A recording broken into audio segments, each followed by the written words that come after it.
साल 2016 शाहरुख खान की एक मूवी आती है फैन। उसमें एक कैरेक्टर होता है गौरव चांदना करके। एक्चुअली दो मैन कैरेक्टर होते हैं, एक गौरव चांदना और दूसरा आर्यन खन्ना। दोनों ही रोल शाहरुख खान ने प्ले करे होते हैं। तो इसमें आर्यन खन्ना ये होता है एक बहुत बड़ा सुपरस्टार और ये होता है उसका बहुत बड़ा बहुत ज़्यादा ऑब्सेसिव फैन। उसके कमरे की दीवारों से तो लेके कपड़े, बैग, टेबल, मोबाइल, पर्स, ऐसी कोई जगह नहीं थी जहां आर्यन खन्ना नहीं था। दुकान का नाम तक उसने आर्यन खन्ना के नाम पे रखा होता है। और फिर वो एक दिन डिसाइड करता है कि वो आर्यन खन्ना के बर्थडे पे उससे मिलने जाएगा। तो वो वहां जाता है मुंबई, लेकिन मिल नहीं पाता बिकॉज ऑब्वियस सी बात है, हजारों लाखों फैंस है, किस किस से मिले वो। मूवी की story, screen play, dialogues, acting सब कुछ टॉप नॉच था, लेकिन फिर भी फिल्म फ्लॉप जाती।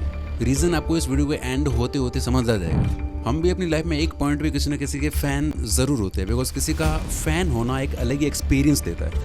नहीं, are you a fan of someone? किसको देख के माइंड में आता है कि यार क्या इंसान है, क्या जादुई पर्सनैलिटी है, ऐसा तो कोई हो ही नहीं सकता। कोई एक्टर, क्रिकेटर, सिंगर या और कोई, क्या वो सच में इतना काइंड, इतना परफेक्ट है जैसा आप सोचते हो? क्या आप उनसे अनकंडीशनली प्रेम करते हो?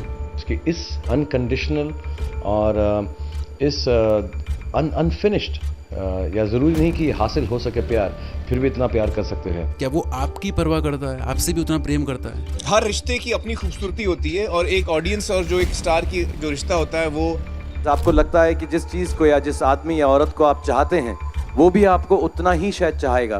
बट ये जितने सेलिब्रिटीज हैं ये सब पेट पकड़ पकड़ के हंसते होंगे कि such an idiot the common man is. इसके अलावा क्या आप भी उनकी तरह एक गॉड लाइक पर्सन बन सकते हो? आप भी चाहते हो कि लोग आपको उनकी तरह चाहें, प्यार करें, एडमायर करें? ये डॉक्यूमेंट्री देखना आपके लिए इतना ज़रूरी है as a internet user, specially अगर आप किसी के फ़ैन हो। आपको ऐसी बातें हिट होने वाली है आज जो आपको हिला के रख देगी। इसके एंड होते होते आप अपने आप को एक अलग ही तरह से देखने लग जाओगे। आपको लग रहा होगा कि मैं कुछ भी बोल रहा हूँ, बट नो, मैंने डॉक्यूमेंट्री व्यूज़, सब्सक्राइबर्स और पैसों के लिए बनाई ही नहीं है। आपको पूरी वीडियो में, जैसे मुझे बनाने में महीनों लगे हैं, आपको एक भी ऐड देखने को नहीं मिलेगा। So are you ready for this masterpiece?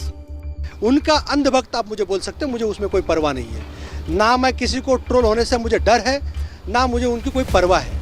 It is in madness they do it, or I don't know what makes them, what triggers them to do something that. And for me, that's just noise. It does feel strange on a daily basis.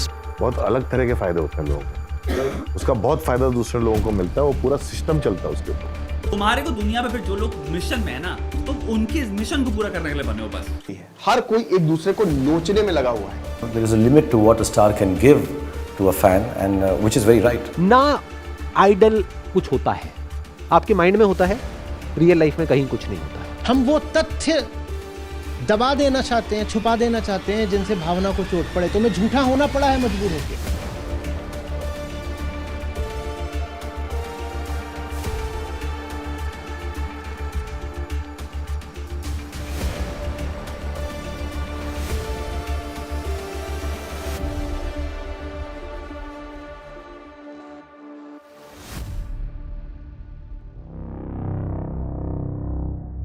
ये चीज़ India में ही सबसे ज़्यादा होती है कि लोगों को किसी को वर्शिप करने, उसके डाई हार्ड फैन बनने में जो ऑब्सेशन है वो नेक्स्ट लेवल पे है। ऐसा लगता है कि ये इंडियन लोगों के जीन में है कि वो किसी एक को भगवान की तरह आइडियलाइज या वर्शिप करे। बाहर की कंट्रीज में ये चीज़ इतना ज़्यादा नहीं होती। अब यहाँ मैं आपको कुछ एग्जाम्पल्स देता हूँ ताकि आगे जो बातें होने वाली हैं वो आपको अंदर तक हिट हो सके। IPL 2023 RCB versus Gujarat. Virat Kohli की सेंचुरी के बावजूद RCB इस मैच में गुजरात से हार जाती है और प्लेऑफ की रेस से बाहर हो जाती है। उसके बाद गुस्साए विराट कोहली फैंस शुभमन गिल को सोशल मीडिया पे भर भर के गालियां देते हैं। कई लोग तो गिल के मरने की दुआ मांगते हैं और कई तो हदें पार करते हुए उनकी बहन को रेप की धमकियां तक देते हैं। क्यों? क्योंकि मैच गिल ने जितवाया गुजरात को। इसी तरह जब मुंबई इंडियंस ने रोहित शर्मा की जगह हार्दिक पांड्या को कैप्टेंसी सौंपी तो पहले मैच से आखिरी मैच तक पांड्या को रोहित शर्मा फैंस की ओर से गालियां पड़ी। सोशल मीडिया पे तो ट्रोलिंग हो ही रही थी, यहाँ तक कि स्टेडियम में भी जाके वहां भी यही कर रहे थे लोग। अब ये चीजें तो रोज रोज की बात है, लेकिन हद तो तब हो गई। दोनों के बीच झगड़ा हुआ। आरोप है कि इसी दौरान विराट के फैन ने रोहित के फैन की हत्या कर दी। 3 साल की लड़की ने खाना बंद कर दिया था जब सलमान खान को सेंटेंस मिली थी ब्लैक बक केस में। एक 3 साल की लड़की, इमेजिन करिए। साल 1987 साउथ एक्टर MGR की डेथ होती है और उस दिन 31 लोग सुसाइड करते हैं, डाई हार्ड फैंस। और इसी तरह one of the popular actor Puneet Rajkumar की डेथ की न्यूज सुन के उनके 7 फैंस ने सुसाइड कर ली। जब एक्टर विजय की सरकार मूवी रिलीज होती है तो उसमें दिखाए कुछ सीन्स की वजह से तमिलनाडु में रूलिंग पार्टी को दिक्कत हुई। इसकी वजह से फिल्म प्रोड्यूसर्स को कुछ सीन्स डिलीट करने को बोला जाता है, जो बहुत नॉर्मल चीज है इंडिया में। लेकिन गुस्से में आकर कि उनके सुपरस्टार एक्टर का अपमान किया जा रहा है, एक्टर विजय के फैंस गवर्नमेंट द्वारा दी गई चीजों को डिस्ट्रॉय करने लग गए। मिक्सर्स, टेलीविजन्स, लैपटॉप्स, ये सब तोड़े जा रहे थे बैकग्राउंड में सरकार मूवी का म्यूजिक प्ले करते हुए। इसी तरह लियो मूवी के ट्रेलर की स्क्रीनिंग के दौरान कुछ फैंस एक थिएटर की सीट्स और दीवारों को तोड़ने लग गए, सिर्फ एक्साइटमेंट में आके। समझ रहे हो? 25 साल का राधा कृष्ण, जिसकी जिंदगी में 2 सपना था, पहला लाइफ में कामयाबी हासिल करने का और दूसरा एक्टर यश से मिलने का। और जब वो दोनों चीजों में नाकामयाब रहा तो उसने कहा कि मेरी आखिरी इच्छा है कि एक्टर यश मेरे अंतिम संस्कार में आए। शो के बीच एक्टर अल्लू अर्जुन फैंस से मिलने पहुंच गए थे। उन्हें देखकर पब्लिक एक्साइटेड हो गई। ऐसी भगदड़ मची कि एक 39 साल की महिला की मौत भी हो गई। इस कमेंट को पढ़िए जरा। स्कूल कॉलेजेस में भी फैन वॉर हो रहे हैं। तो इस तरह सब तरह के ग्रुप्स बने हैं, सबने किसी न किसी का ठेका ले रखा है जिसके लिए वो किसी भी हद तक जा सकते हैं। तमिल सुपरस्टार रजनीकांत के बारे में बोला जाता है कि उनके 1 लाख से भी ज्यादा फैन क्लब्स हैं। फैंस नहीं, 1 लाख फैन क्लब्स, फैंस के ग्रुप्स। इसी तरह Tollywood actors, Bollywood actors, cricketers, footballers, politicians, singers, rappers, Instagram influencers, YouTubers, spiritual gurus, motivation speakers, authors, teachers, लाखों लोगों के करोड़्स ऑफ फैंस हैं। और ये कितनी बड़ी प्रॉब्लम है, इसने स्पेशली हमारा और हमारे देश का कितना बड़ा नुकसान किया है, हम सोच भी नहीं सकते। लेकिन उससे पहले ये समझते हैं कि हम किसी से इतना इम्प्रेस क्यों हो जाते हैं, लोग फैंस बनते क्यों हैं, फैंस के दिमाग में चल क्या रहा होता है एग्जैक्टली। इस दुनिया में कोई इंसान किसी दूसरे इंसान के लिए इतना पागल कैसे हो सकता है जिससे शायद वो जीते जी कभी मिले ही ना, सामने वाले को पता भी नहीं हो कि वो इस दुनिया में एग्जिस्ट भी करता है। समझते हैं ऐसा क्यों होता है। रीजन नंबर 1, जेमी तेहरानी जो एक सोशल एंथ्रोपोलॉजिस्ट हैं, कहते हैं कि सेलिब्रिटी कल्चर ह्यूमंस में एवोल्यूशन की वजह से है। वो कहते हैं कि ह्यूमंस एक सोशल ग्रुप हैं और हम प्रोग्राम्ड हैं एक लीडर को फॉलो करने के लिए। जहाँ एनिमल किसी ऐसे एनिमल को चूज करते हैं जो फिजिकली सबसे ज्यादा पावरफुल होता है, उसी तरह ये चीज ह्यूमंस में भी होती है। साल 2005 में ड्यूक यूनिवर्सिटी के न्यूरो साइंटिस्ट एक बड़ा इंटरेस्टिंग एक्सपेरिमेंट करते हैं। उन्होंने कुछ बंदरों को लिया और उनको एक स्क्रीन पे 2 चॉइसेस दिखाई, या तो उन्हें लेफ्ट देखने पर जूस मिलेगा या राइट देखने पर उन्हें जूस के साथ साथ उन्हीं के ग्रुप के एक नॉर्मल बंदर की फोटो दिखाई जाएगी। धीरे धीरे रिसर्चर्स को पता चला कि बंदर राइट देखना ज्यादा पसंद कर रहे हैं। फिर उन्हें राइट देखने पर पावरफुल या हाई स्टेटस बंदर की फोटो दिखाई गई, लेकिन इस बार उन्हें जूस कम दिया गया। लेकिन बावजूद इसके बंदरों ने हाई स्टेटस वाले बंदर की फोटो देखना पसंद किया, लेकिन लो स्टेटस बंदरों की फोटो दिखाई तो उन्होंने नहीं देखा, तब भी नहीं जब उन्हें सेम जूस दिया जा रहा। कमजोर बंदरों की फोटो पर फोकस करवाने के लिए उन्हें एक्स्ट्रा जूस देना पड़ता था। इस एक्सपेरिमेंट से पता चला कि बंदर अपने आसपास की सोशल इंफॉर्मेशन के लिए अपने रिसोर्सेज खर्च करने को तैयार है। उसे कम जूस मिलेगा तो चलेगा, लेकिन दूसरा जो पावरफुल बंदा है उसे वो देखना चाहते हैं, उसके बारे में जानना चाहते हैं। मतलब ये कि पॉपुलर और पावरफुल लोगों को फॉलो करना, उनकी कॉपी करना, उनकी लाइफ में झांकना, उन पे ध्यान देना, ये बात हमारे ब्रेन में करोड़ों सालों के एवोल्यूशन से बैठी हुई है। अब आते हैं साइकोलॉजिकल कारणों पर। हम इंसान ग्रुपिश होते हैं और हमेशा चाहते हैं कि हमारा ग्रुप सबसे ऊपर हो, सबसे पावरफुल हो, और उस ग्रुप का हिस्सा होने में हमें एक साइकोलॉजिकल सिक्योरिटी मिलती है। किसी पॉपुलर इंसान का फैन होके या उस ग्रुप का हिस्सा बनके लोग अपने आप को पावरफुल दिखाना चाहते हैं कि हम भी कुछ हैं। फॉर एग्जाम्पल, मुझे मेरा कोई फ्रेंड एक ऐसी रील भेजता है जिसमें विराट कोहली फैंस जाके एक बॉलर को गालियां दे रहे होते हैं इंस्टाग्राम के कमेंट्स में, बिकॉज उस बॉलर ने विराट कोहली को आउट किया था और मुझे वो रील शेयर करने वाला बंदा विराट कोहली फैन था। समझ रहे हो? सेंस ऑफ आइडेंटिटी या belongingness, it gives people a sense of being part of something greater, something larger. जैसे लोग रैलियों में जा रहे हैं और अगर उनका फेवरेट पॉलिटिशियन जीता है तो उनको ऐसा लगता है कि उनकी जीत हुई है। उनके फेवरेट क्रिकेटर ने सेंचुरी मारी है तो वो स्टेटस लगा के, स्टोरीज लगा के, ट्विटर पे ट्रेंड चला के ये फील करते हैं कि उन्होंने कुछ उखाड़ा है। उनके फेवरेट स्टार की मूवी हिट हो गई है तो दे फील कि उन्होंने कुछ अचीव कर लिया है। लोग स्टेटस स्टोरीज लगाते हैं, डीपी या प्रोफाइल में उनकी पिक रखते हैं। इस तरह उनको बिना कुछ भी करे सक्सेसफुल या अच्छा फील करने को मिल जाता है, क्योंकि डीप इनसाइड वो खुद चाहते हैं कि मुझे अटेंशन मिले, मुझे लोग जाने, मैं भी इतना पावरफुल, इतना फेमस बनूं। उन्हें अपने हीरो से प्यार नहीं है, ध्यान से समझना इस बात को, उन्हें उस इंसान से, उस हीरो से, उस सेलिब्रिटी से लगाव नहीं है, उन्हें खुद की डिजायर से प्यार है। उनके अंदर की गहरी इच्छा कि मैं भी ऐसा कुछ करना चाहता हूँ, मुझे भी पावरफुल बनना है, यानी ये उनकी खुद की अपनी अनफुलफिल्ड डिजायर है जो उसने सुपर इम्पोज की हुई है उस सेलिब्रिटी पर। क्योंकि कौन नहीं चाहता पावरफुल बनना, सबको पावर चाहिए। वीकनेस किसको अच्छी लगती है? तो आपको शाहरुख खान या विराट कोहली से प्यार नहीं है, उससे जिससे आप प्यार करते हो उसको एक ही झटके में आप वहां से उठा के फेंक देते और खुद को बैठा देते, अगर ये चीज आपके वश में होती तो हमको हमारी हिडन डिजायर से प्यार है कि मैं भी उसकी तरह बनूं, लेकिन उस तक पहुंचने का रास्ता अनकंफर्टेबल है। उसके लिए किसी फील्ड में किसी स्किल में टाइम देना पड़ता है, मेहनत लगती है, काम करना पड़ता है, जो हर कोई नहीं करना चाहता। अब आसान तरीका क्या है बचा हुआ पीछे? कुछ नहीं करना पड़ता, बस अपने आप को उस इंसान से आइडेंटिफाई कर दो, अपनी आइडेंटिटी उसको मान लो। काम वो करेगा, मेहनत वो करेगा, अचीव वो करेगा, थोड़ी वैलिडेशन या अटेंशन हमें भी मिल जाएगी, थोड़ा क्रेडिट हम भी खा लेंगे। एक और रीजन, इसी प्रॉब्लम के बारे में बात करी थी शरायना भट्टाचार्य ने, जिन्होंने एक किताब लिखी डेस्परेटली सीकिंग शाहरुख खान। इस किताब के लिए उन्होंने कई महिलाओं का इंटरव्यू किया जो कई सालों से बहुत बड़ी शाहरुख खान की फैंस हैं, और उन कई महिलाओं ने बताया कि कैसे अपनी दुख दर्द की जिंदगी को एस्केप करने के लिए वो शाहरुख खान की मूवीज देखती हैं, ताकि उनको लगे कि कुछ घंटों के लिए उनकी प्रॉब्लम्स खत्म हो गई। जब कुछ लोगों की लाइफ में खालीपन होता है, उसमें कुछ करने को इतना इंटरेस्टिंग नहीं होता, तो वो उस वॉइड, उस एम्पैथीनेस को भरने के लिए सेलिब्रिटी की भक्ति में लग जाते हैं। इस तरह टाइम स्पेंड करके लोग अपने पर्पस की कमी को फुलफिल करते हैं। यानी कुछ लोगों को अपने काम की, अपने आप की पहचान नहीं होती कि वो क्या है, उनका पर्पस क्या है, उनका पैशन क्या है, वो दुनिया को क्या दिखाएं कि वो क्या है।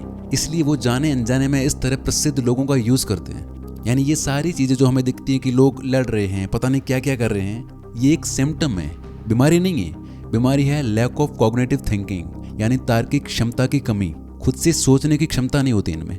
इस टॉपिक पर बहुत सारी रिसर्च है, सारी यही बोलती है कुल मिला के कि जिन लोगों की लाइफ में एक सॉलिड पर्सनल आइडेंटिटी नहीं होती, मीनिंगफुल रिलेशनशिप नहीं होते, खालीपन होता है, इंसान साइकोलॉजिकली वीक होता है, सेल्फ रिस्पेक्ट लो होना, अपने शरीर को लेके अच्छा फील नहीं होना, लाइफ में पर्पस नहीं होना, कुल मिला के खुद की लाइफ अंदर से ठीक नहीं होती है। इन सब तरह के लोगों के किसी रैंडम सेलिब्रिटी से अटैच होने के चांस होते हैं। आपके रोल मॉडल को आपकी कोई परवाह नहीं है। सुनकर बुरा लगा ना? अभी आगे और लगने वाला है। ये 3 एक्टर्स, इनकी नेटवर्थ हजारों करोड़ में है, लेकिन तब भी ये लोग ऐड करते हैं गुटखा पान मसाले की, जिससे कि कैंसर होता है। इनसे पूछो कि क्या वो अपने बच्चों से ये सब शुरू करवाएंगे?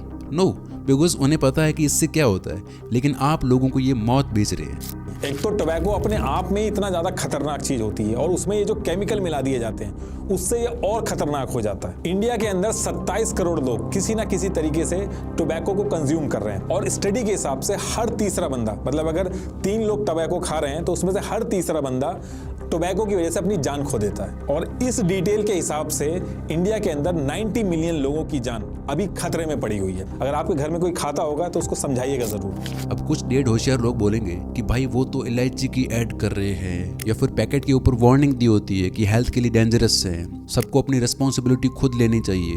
तो जरा ये सुनो, दो आप इलायची का एडवर्टाइजमेंट करते होंगे, वो बच्चे लोग को, इलिटरेट लोगों को समझता नहीं है कि वो पान मसाला नहीं है, इलायची है, तो उनको आदत लग जाती है। कोई बच्चा इलायची के चक्कर में टोबैको भी तो मांग सकता है, या गलती से खा भी तो सकता है टोबैको। अगर आप पान वाले के पास जाओगे तो लाइन से लड़ियां लगी होती है, बहुत कंफ्यूजिंग होता है। एक एडल्ट को 10 बार पूछना पड़ता है कि भैया कहीं तंबाकू तो नहीं मिला इसमें। जब एक एडल्ट को इतनी दिक्कत आ रही है तो एक बच्चा नहीं कंफ्यूज हो सकता ये सब एड्स देख के। अब गुटखा खा रहे हो, मर जाओगे तो? शाहरुख खान मरबे नहीं किया तो हम कैसे मर जाएंगे? शाहरुख खान कैसे मरेगा? वो भी गुटखा खाता है। शाहरुख खान गुटखा खाता है? हाँ। कौन बोला है तुमको? प्रचार में देखे हैं। उन्हें नहीं फर्क पड़ता आप उनके फैन हो, या किसी गरीब फैमिली से बिलोंग करते हो, या आपको कोई हेल्थ प्रॉब्लम है, या फिर आपको इतनी भी बेसिक शिक्षा नहीं मिल पाई कि आपको इतना पता हो कि इससे कैंसर होता है। इन्हें किसी बात से कोई फर्क नहीं पड़ता है, सिर्फ इससे पड़ता है कि उन्हें इस ऐड के 10-20 करोड़ रुपए मिल जाएंगे। समझ रहे हो? अब आप बोल सकते हो कि भाई कोई इतना पैसा देगा तो कौन ही मना करेगा। तो देखो, अगर आप बहुत गरीब थे, स्ट्रगल कर रहे थे, मजबूरी में आपने वो विज्ञापन कर दिया, तब तो ठीक है, फिर भी एक बार समझ में आता है। लेकिन अब क्यों कर रहे हो, और कितना ज्यादा पैसा? इस ऐड का उन्हें कितना मिलता होगा? 5 से 10 करोड़ रुपए मिलते होंगे, ज्यादा से ज्यादा 20 करोड़, राइट? तो ये एक्टर्स जिनके पास ऑलरेडी हजारों करोड़ रुपए पड़े हुए हैं, उन्हें ये करने की कहाँ जरूरत है? मैं आपसे पूछता हूँ, मान लो आपके पास 8,000 रुपये ऑलरेडी पड़ा हुआ है, और कोई आए और आपको बोले कि भाई 20 रुपये देता हूँ, जहर बेचना है लोगों को, क्या आप करोगे ये काम? 8,000 करोड़ की नेटवर्थ है सर। 20 करोड़ में इतना कौन सा बड़ा चेंज आ जाएगा आपकी लाइफस्टाइल में कि मौत बेचने को रेडी हो? हाँ, इतना ज़रूर हो जाएगा कि एक 20 करोड़ की लग्जरी वॉच आ जाएगी, जिससे आपके पास दिन में 48 घंटे होंगे। वीरेंद्र सहवाग, कपिल देव, सुनील गावस्कर, ये भी गुटखा प्रमोट करते हैं। विराट कोहली, इनके 270 मिलियन से भी ज़्यादा फॉलोअर्स हैं इंस्टाग्राम पे। 27 करोड़ लोग इन्हें फॉलो करते हैं, इन्हें अपना आइडल मानते हैं, और वो इसका यूज़ कर रहे हैं बैटिंग सिखाने में। और इससे हो क्या रहा है आपको पता है? आपको लगता होगा कि यार क्या फ़र्क पड़ता है, मुझे भी ये लगता था। लेकिन ये देखो, ये कल ही की बात है जब मैं ये वीडियो की रिसर्च कर रहा हूँ। तेलंगाना में एक 22 साल के बच्चे को 4 साल से ऑनलाइन गेमिंग की लत थी। 30 लाख का कर्ज हो गया था, घर वालों को पता ही नहीं था। और जब पता चला तब पूरी फैमिली ने ही कर ली सुसाइड। यूपी में वो पुलिस वाला, किसी बच्चे ने गहने बेच दिए। ये अभी हिमांशु जो जेई टॉपर था और बीटेक की फीस नहीं दे पाए, बिकॉज सारा पैसा बैटिंग में गंवा दिया। सर जेई मेंस क्वालीफाई मेरा सर। जेई मेंस क्वालीफाई है? बीटेक की फीस हम हार के जुआ में। और तो टीवी पे तो ऐड आता है कि खेलिए और करोड़पति बनिए सर। खत्म कर ले रहे हैं। हमारे पास में अभी एक केस हुआ है कि भाई एक स्टूडेंट था, उसने पैसे डाले होंगे, उसके पैसे गए 3-4 लाख और उसने अपनी लाइफ खत्म कर ली। ये रोज रोज होता है सर, बस हम और आप लोगों को पता नहीं चलता। हमारी पूरी क्रिकेट टीम बैटिंग और गैम्बलिंग प्रमोट करती रहती है। Even MS Dhoni, greatest captain of this nation, जिनकी एक आर्मी रैंक तक है, ये भी अल्कोहल और बैटिंग प्रमोट करते रहते हैं। भारत रत्न सचिन तेंदुलकर ये भी बैटिंग प्रमोट करते हैं। अगर एक स्टैट्स की माने तो 61 मिलियन यूजर्स जो पार्टिसिपेट करते हैं फैंटेसी गेमिंग में, उसमें 65% पॉपुलेशन छोटे छोटे गाँव और शहरों से होती है। बच्चे तो ये सोचते हैं ना कि हमारे फेवरेट धोनी, रोहित, विराट करने को कह रहे हैं तो सही होगा। और एक बार जब लग गई लत तो फिर छूटना बहुत मुश्किल है। तो इनको घंटा नहीं पड़ी आपकी और हमारी फाइनेंशियल कंडीशन क्या है, घर में कोई कमाने वाला है या नहीं। और उन्हें ये भी पता है कि इससे 99.999% लोग पैसा लूज ही करेंगे, लखपति करोड़पति नहीं बनेंगे। तुम कितने ही गरीब हो, ना समझो, तब भी बोलेंगे ड्रीम 11 पे टीम बनाओ, MPL खेलो। इन्हें सिर्फ इससे फर्क पड़ता है कि मुझे कितना मिलेगा। 26 साल के किलियन एम्बापे ने डिसाइड किया हुआ है कि वो बैटिंग और अल्कोहल कभी प्रमोट नहीं करेंगे। तो जब भी वो player of the match award जीतते हैं तो हर जगह इस बात का ध्यान रखते हैं। जैसे player of the match award अभी प्रेजेंट करती है बडवाइजर, जो एक अल्कोहल कंपनी है, तो वो इस अवार्ड को उल्टा पकड़ते हैं ताकि अल्कोहल प्रमोट ना हो। और पता है उन्हें ये करने पे 10,000 यूरो की फाइन पे करनी पड़ती है पर मैच, करीबन 9 लाख रुपए जो ये करते हैं। इसके अलावा साल 2022 में उन्होंने नेशनल टीम के एक फोटोशूट में पार्टिसिपेट करने से मना कर दिया, जिसमें बैटिंग और फास्ट फूड प्रमोट किया जा रहा था, जिसकी वजह से KFC जो एक फास्ट फूड ब्रांड है, उन्होंने इनको लीगल एक्शन की धमकी तक दी। क्रिस्टियानो रोनाल्डो, इनकी आपने क्लिप देखी होगी। तो ये लोग इतना ज़्यादा अवेयर है कि सॉफ्ट ड्रिंक और फास्ट फूड भी प्रमोट नहीं करते। इन्हें पता है कि मैं दुनिया में लाखों बच्चों का रोल मॉडल हूँ और मेरा कोई भी उल्टा सीधा एक्शन डायरेक्टली और इनडायरेक्टली उनकी और बाकी करोड़ों लोगों की लाइफ में इम्पैक्ट डालेगा। कल को वो भी प्रोफेशनल एथलीट बना तो वो भी यही करेगा। लेकिन हमारे यहाँ इनको किसी चीज़ से कोई मतलब नहीं है। यहाँ सीधा बैटिंग करने और पान मसाला खाने के लिए इंस्पायर किया जाता है। लाखों करोड़ों लोगों की लाइफ, देश का यूथ, देश की फ्यूचर को नीचे रख के मुझे कुछ पैसे मिल जाएंगे, इसको ऊपर रखा जा रहा है। इससे बड़े देशद्रोही कौन होंगे? और बताओ जरा। मेरा भारत मान, आई लव इंडिया, फ्लैग लपेटना, सोशल मीडिया पे पिक्चरें पोस्ट करना, ये करने से कुछ नहीं होता। इन लोगों के एक्शंस देखो आप। इंसान जो दिखाता है और वो जो करता है उसके बीच का डिफरेंस देखो आप। मैं अगर मेरी पर्सनल बात बताऊं, अगर मुझे कोई इस तरह की ब्रांड डील्स आती है, जो कि डेफिनेटली आएगी, तो मैं नहीं कर सकता, मैं नहीं करूंगा। और आपको पता है कि कितना मिलता है एक ब्रांड डील का, अगर आपके ठीक ठाक भी व्यूज आते हैं तो। अब मैं अपने आप को यहाँ महान साबित नहीं कर रहा हूँ, बट ये बेसिक चीज़ है, हमारा कर्तव्य है। मैं और मेरे जैसे क्रिएटर इस चीज़ को लेकर इतना अवेयर है तो इनको तो होना ही चाहिए ना। लेकिन इनके एक्शंस देख के लगता है कि ये लोग अपनी लाइफ में इतना कुछ अचीव करने के बाद भी सेटिस्फाइड नहीं है लाइफ से। सोच के देखो इनमें कितनी भूख है पैसों की कि ये अपनी सोशल और मोरल रिस्पॉन्सिबिलिटीज भी भूल गए कुछ और पैसे कमाने के लिए। इंडिया की टोटल पॉपुलेशन का 66% यूथ है, जो इंडिया को विश्व का सबसे बड़ा यूथ पॉपुलेटेड कंट्री बनाता है। ये यूथ इस देश को बदल देने की क्षमता रखता है, लेकिन सिर्फ तभी जब उनके रोल मॉडल उनको इंस्पायर करें, ज़्यादा बड़ी और सही चीज़ें प्रमोट करें, सही रास्ता दिखाने में हेल्प करें। लेकिन इंस्पायर करना तो छोड़ो सर, ये लोग तो उल्टी चीज़ें सिखा रहे हैं। तो हम लोगों को खुद अवेयर होना पड़ेगा, और वो तभी होगा जब आप लोग इस फैनबाजी से बाहर आके देखोगे। लड़ो मत, देखो कि नुकसान किसका हो रहा है, आपका और हमारा, इस देश का, देश के यूथ का, जो आप और हम लोग ही हैं। आपने इनको जो पावर दी है वो क्या कर रहे हैं इस पावर का? एक्टर्स, क्रिकेटर्स, गवर्नमेंट, बिजनेसेस और कंपनीज, और अब तो इन्फ्लुएंसर्स भी। इन सब का फायदा हो रहा है, कंगाल हो रहे हैं मिडिल क्लास और गरीब लोग, और इसके साथ देश भी। इनका क्या है, ये तो कल को लंदन चले जाएंगे। अगर ये सच्चे देशभक्त होते ना तो ये इस पावर का यूज कर सकते थे देश में लोगों को इंस्पायर करने के लिए, सही चीजें प्रमोट करने के लिए, जरूरी मुद्दों पर बोलने के लिए। लेकिन इनकी 3 में से हर दूसरी इंस्टाग्राम पोस्ट एडवर्टाइजमेंट होती है। कोई दिक्कत नहीं है, इनकी पर्सनल चॉइस है, लेकिन कम से कम गलत चीजें तो मत सिखाओ। और 40 चीजें हैं, उनको प्रमोट करो, पैसा कमाओ। कम पैसा मिलेगा तो क्या, ज्यादा एड्स कर लो। यहाँ मैं शाउट आउट देना चाहूंगा जॉन अब्राहम को और इनके जैसे और लोगों को जो ये काम नहीं करते। You know what I'm saying? एक साइड पे हम लोग फिटनेस की बात करते हैं, एक साइड पे हम लोग पान मसाला बेचते हैं, कुछ भी रीज़न निकाल सकते हो। और हमारे में वो हम लोग निकालते रीज़न नहीं, वो इलायची ड्रॉप है, ये वो है। लेकिन नहीं, what are you selling? You are selling death. How can you live with it? वो कहते हैं कि अगर मैं अपनी ज़िंदगी को सच्चाई के साथ जीऊँगा तो मैं शायद कुछ लोगों के लिए रोल मॉडल बन पाऊँगा, पर अगर मैं पब्लिक में अपनी फेक पर्सनालिटी को दिखाऊंगा और पीछे पीछे अलग ढंग से बिहेव करूंगा तो सबको पता चल जाएगा। इसलिए दो तरह की इमेज क्यों जीनी है?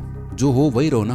विराट कोहली के इंस्टाग्राम पे 27 करोड़ फॉलोअर्स हैं, उसमें से 10% भी डाई हार्ड फैंस निकलते हैं, बहुत तगड़े वाले डाई हार्ड फैंस 2.7 करोड़। चलो वर्स्ट केस सिनेरियो 1% लोग 27 लाख, ये कितना बड़ा नंबर है? किसी एक स्टेट की पॉपुलेशन के बराबर। यानी 27 लाख लोगों ने अपनी इंडिविजुअलिटी का मर्डर करके खुद को लिमिट कर दिया, अपने माइंड में खुद को नीचे रख के एक इंसान को ऊपर बिठा दिया। सोचो अगर उनका डाई हार्ड फैन बनने के बजाय, उन्हें पूजने के बजाय, उन्हें फॉलो करने के बजाय, उनके नाम पे ऐसी हरकतें करने के बजाय ये नंबर खुद कुछ करने की कोशिश करता लाइफ में, अगर इनका आइडल इन्हें सही चीज़ें सिखाता तो इससे देश में कितना बड़ा फर्क आ सकता था। मैं शाहरुख खान, विराट कोहली और इनके नाम बार बार इसलिए ले रहा हूँ बिकॉज इंडिया में सबसे ज़्यादा फॉलो किए जाने वाले लोग यही हैं, सबसे ज़्यादा लोग इन्फ्लुएंस इन्हीं से हैं। और जितने ज़्यादा फॉलोअर्स, जितनी ज़्यादा पावर, उतनी बड़ी रिस्पॉन्सिबिलिटी भी आ गई होती है आप पर। अगर आप अपनी फील्ड, अपनी निश में टॉप पे हो तो आप जो चीज़ें करते हो उससे एक स्टैंडर्ड सेट होता है। अगर आप टॉप पे रह के ऐसी हरकतें करते हो तो आपके जो जूनियर्स है इनको लगेगा कि टॉप वाला बंदा जिसे हम इंस्पिरेशन मानते हैं वो ये कर रहा है तो ये करना एक्सेप्टेड है, ये नॉर्मल है, कर सकते हैं। लेकिन सोच के देखो कि इस तरह ये चीज़ कंपाउंड होती है टाइम के साथ और कितना नेगेटिव इम्पैक्ट पड़ता है देश में। वहीं अगर टॉप पे बैठे लोग सही चीज़ें प्रमोट करते हैं तो ये चीज़ पॉजिटिव तरीके से कंपाउंड होगी और बहुत ज़्यादा पॉजिटिव इम्पैक्ट आ सकता है देश में। अगर कोई ऐसा इंसान ये वीडियो देख रहा है जो इनके साथ उठता बैठता है या किसी तरह से कनेक्शन से इनके साथ, तो मैं आपसे रिक्वेस्ट करूँगा कि प्लीज़ हिम्मत करके ये वीडियो या इस वीडियो का ये पार्ट उन्हें दिखा देना, ताकि उन्हें सच तो पता चले ना। बहुत फ़र्क आ सकता है सोसाइटी में अगर उनकी आंखें खुल जाती है तो, बिकॉज हो सकता है उन्हें नहीं पता इन चीज़ों के कॉन्सिक्वेंसेस, वही बेहोशी में जी रहे हो सकता है। आखिरकार है तो इंसान ही ना, और इंसान फेम और पावर में अंधा हो ही जाता है। इसके अलावा आप लोग मेरी बुक पढ़ सकते हो जिसमें मैंने इस पूरे मैट्रिक्स को एक्सप्लेन किया है कि कैसे आप लोग एक झूठी लाइफ जी रहे हो और कैसे इससे बाहर आ सकते हो। बहुत डीप कंटेंट है उसमें, जाके खरीद के जरूर पढ़ना। सेलिब्रिटीज कभी नहीं चाहेंगे कि लोग मुझे वर्शिप करना बंद करें, क्योंकि इसी में ही उनका फायदा है। तो फैंस जो उनके लिए इतना कुछ करते हैं, बदले में ये उनके लिए बस इतना करते हैं कि थोड़ा वैलिडेशन दे देते हैं। कई बार उनके साथ फोटो खिंचा के, उनके ट्वीट का रिप्लाई करके या फिर अवार्ड शो में थैंक्स बोल के, वो भी इसीलिए ताकि तुम लोग ऐसे ही लगे रहो। इसलिए आपने इनको कभी भी ये बोलते हुए नहीं देखा होगा कि स्टॉप वर्शिपिंग अस, हम आपकी तरह इंसान ही हैं, हमें इस तरह वर्शिप करना बंद करो और अपने काम पे ध्यान दो, खुद कुछ बनो ना।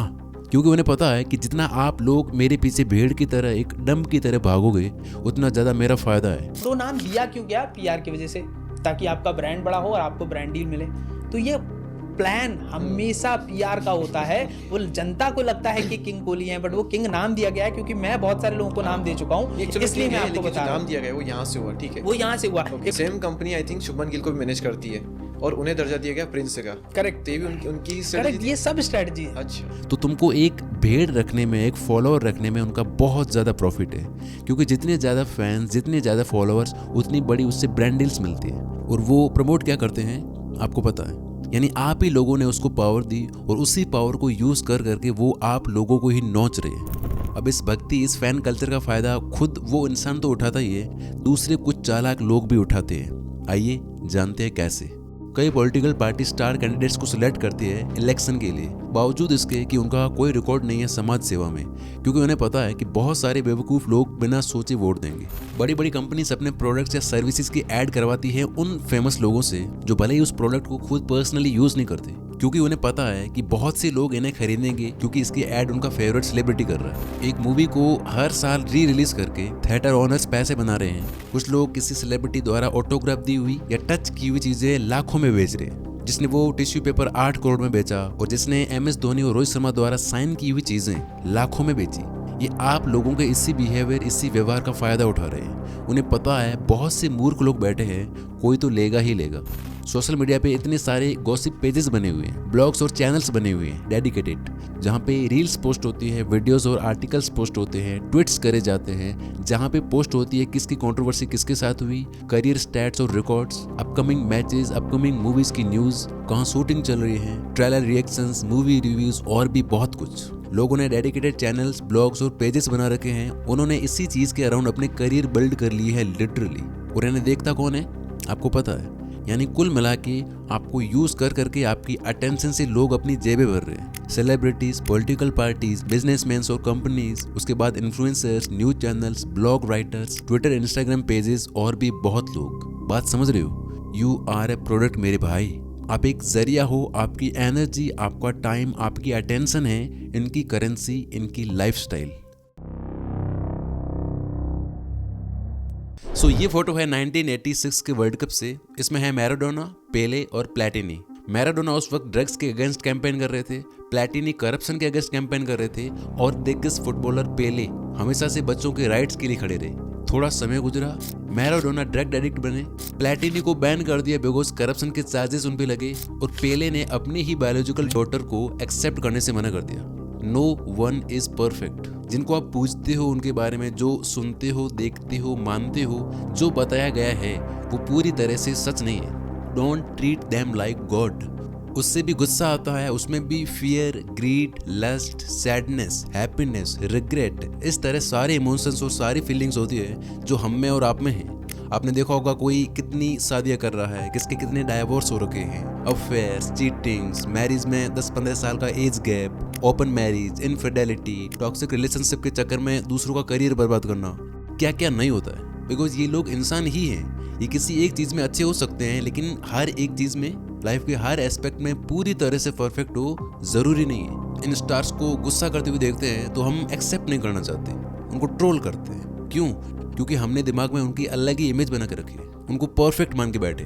उन्होंने नहीं बोला, हम मान के बैठे हैं। आप खुद सोच कर देखो कि आप बड़े बन गए, आपको मिलने दिन में 2-4 हजार लोग आ रहे हैं, सेल्फी पे सेल्फी ले रहे हैं, धक्का मुक्की करके अपना नाम जोर से चिल्ला रहे हैं, दिन पूरा आपको मैसेज कर रहे हैं, आप जहाँ भी जाते हो आपका पीछा कर रहे हैं, आप मॉर्निंग वॉक करने निकले वहां भी पहुंच जाते हैं। क्या आपको ये पसंद आएगा? परेशान हो जाओगे ना। आपका खास दोस्त भी है अगर कोई, तो क्या आप उसे सर पे बिठाए रखते हो? नो। तो सेलिब्रिटी भी इंसान ही है, भगवान नहीं है। और हर एक इंसान को एक पर्सनल स्पेस चाहिए होता है लाइफ में। विराट कोहली अभी लंदन शिफ्ट हो गए। क्यों? क्योंकि यहाँ लोग पागल हुए पड़े, उनको जीने नहीं दे रहे। एक इंटरेस्टिंग किस्सा सुनाता हूँ। ये है जॉन मेनार्ड, जो आइजैक न्यूटन के बहुत बड़े फैन थे। एक बार उन्होंने न्यूटन के सारे ओरिजिनल पेपर्स ऑक्शन में खरीद लिए जो दुनिया ने कभी नहीं देखे थे। जॉन न्यूटन को दुनिया का सबसे स्मार्टेस्ट, सबसे इंटेलिजेंट, सबसे ब्रिलियंट इंसान समझते थे और उनका मानना था कि न्यूटन पूरी तरह से लॉजिकल और साइंटिफिक ही होंगे। लेकिन जब उन्होंने उन पेपर्स को पढ़ा तो उन्हें पता चला कि न्यूटन काले जादू और अमर रहने की जड़ी बूटी जैसी चीजों में बिलीव करते थे, जो जॉन के लिए काफी शॉकिंग था। इस बात से उनका दिल टूट गया क्योंकि उन्होंने कभी सोचा ही नहीं था कि न्यूटन जैसा जीनियस इंसान ऐसी चीजों में इंटरेस्टेड होगा। यानी जब हम किसी के नजदीक जाते हैं तो उनकी केयरफुली क्राफ्टेड पर्सनैलिटी के पीछे छुपी कमियां हमें समझ आने लगती हैं। फिर परसेप्शन और रियलिटी मैच ही नहीं होते। इससे समझो कि जो लोग किसी एक चीज में एबनॉर्मली मास्टर होते हैं वो दूसरी चीजों में बुद्धू होंगे ही।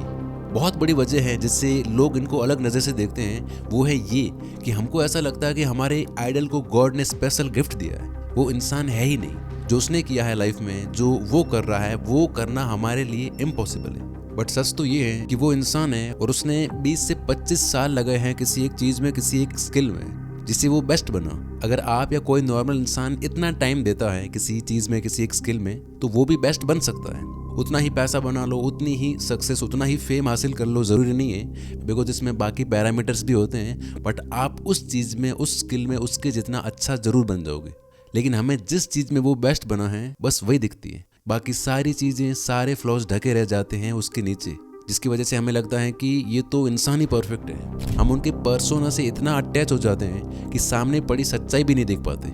पर्सोना यानी पिक्चर में उनका कैरेक्टर पसंद आ गया, फॉलोअर्स उसके ज्यादा है, उनकी एक स्किल में अच्छी पकड़ है, या फिर दिखने में वो सुंदर है। बस ना कोई लर्निंग, ना कोई पर्सपेक्टिव मिल रहा है, ना इंटेलेक्चुअली ग्रो कर रहे हो, ना पैसा मिल रहा है, कुछ भी नहीं है। बस जीवन और जान डाले जा रहे लोग। ध्यान रखना, कोई भी स्पोर्ट्स पर्सन, सेलिब्रिटी इतना परफेक्ट नहीं होता कि तुम उसे अपना रोल मॉडल बना लो।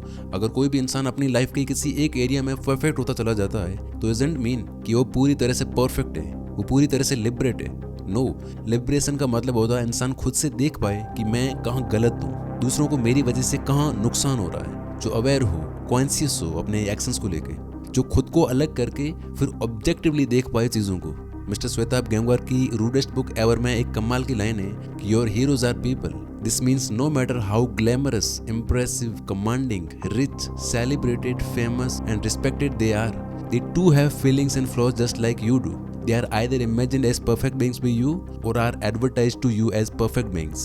एंड आज with the advent of social media, जहां सेलिब्रिटीज तुम्हें अपने फोन की रीलों में हर 2 रील्स के बाद दिखते हैं, कई बार तो इतनी बार कि वीर पहाड़िया जैसी फेक पीआर को लोग आउट एंड आउट आके कॉल आउट करते हैं। एंड इतना कि वो सेलिब्रिटी जो गॉड लाइक फिगर होता था खुद आकर बता रहा है कि उन्हें मीठा पसंद है कि नमकीन। डिजर्ट्स में इतना खाता नहीं हूं, बट कैंडीज आई लाइक वो नॉर्मल स्वीट्स जो होते हैं। उनको अपनी मम्मी से डर लगता है कि पापा से वो डेट पे जाते हैं तो कैसे फ्लर्ट करते हैं। आई थिंक उनसे बस उनकी सुनो, जितना सुनोगे उतना वो इम्प्रेस होंगे। जिम करते हैं कि मजे का खाना पसंद करते हैं। I don't believe in diet concept, so I need to eat tasty foods. I love it. Shopping कहाँ करते हैं, कूपन्स कौन से यूज करते हैं, बार्गेनिंग कैसे करते हैं। इतने पैसे हैं इस पे, इतनी बड़ी गाड़ी, बंगला, पता नहीं क्या क्या है इसके पास। अगर 400 रुपए का अमेज़न पे कोई सामान दिख जाए कार्ट में डाल देती है, किससे ये लाएगी तो लूंगी। मतलब हर वो चीज जो तुम और हम अपनी लाइफ में करते हैं वो सब ये सेलिब्रिटीज भी कर रहे हैं। वो बिल्कुल हमारी तरह है। एंड अगर ये लोग हमारी तरह है तो हम इन्हें भगवान की तरह देख कैसे सकते हैं। तो मैन मेड रियलिटी को साइड में रखो